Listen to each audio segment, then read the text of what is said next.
సింహాచలంలో ప్రాణాలు కోల్పోయిన వారి మృతదేహాలకు పోస్టుమార్టం ప్రారంభమైంది. పర్యవేక్షిస్తున్నారు మంత్రులు అనిత, కొండపల్లి శ్రీనివాస. తెల్లవారుజామున సింహాచలంలో గోడ కూలి 7గురు మృతి చెందారు. సింహాచలం గోడ కూలి భక్తులు మృతి చెందడం బాధాకరమన్నారు హోంమంత్రి అనిత.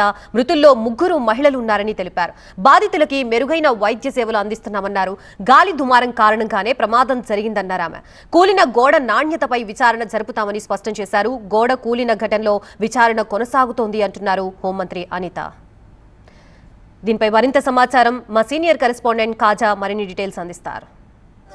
మనతో పాటు మాట్లాడేందుకు హోంమంత్రి అనిత ఉన్నారు. మేడం, ఈ మృతులు ఉన్నారు, బాధిత కుటుంబాలు ఉన్నాయి, క్షతగాత్రులు ఉన్నారు, ఎలా ముందుకెళ్తుంది మేడం? ప్రభుత్వం ఏం చేస్తుంది? యాక్చువల్గా ఎవరైతే మృతి చెందారో ఆ కుటుంబాలందరికీ కూడా గవర్నమెంట్ అండగా నిలబడే ఉద్దేశంలోనే ప్రాణాలు అయితే తిరిగి తీసుకురాలేము, కానీ ఆ కుటుంబాలందరినీ కూడా వాళ్ళ అండగా నిలబడాలనే ఉద్దేశంతో, వాళ్ళకి ఒక భరోసా ఇవ్వాలనే ఉద్దేశంతో ఒక్కొక్క కుటుంబానికి ఒక 25 లక్షల రూపాయలు ఎక్స్గ్రేషియా కూడా ప్రకటించడం జరిగిందండి.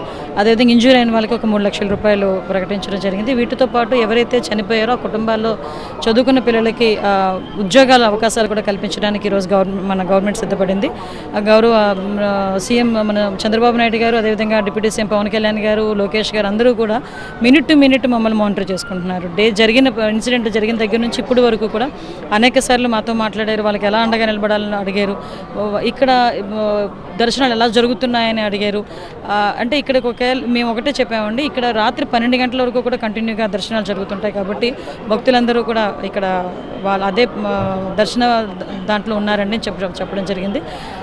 ఎస్పెషల్లీ ఈ సంఘటన జరిగిన దానికి వీళ్ళ ప్రధాన కారణాలు వెలికి తీయడానికి కూడా ఒక కమిటీని కూడా ఏర్పాటు చేయబోతున్నారు. ఆ కమిటీ 2 డేస్లో నివేదిక ఇస్తుంది. నివేదిక ఇచ్చిన వెంటనే అందులో బాధ్యులైన వారిని మేము చర్యలు తీసుకుంటాం.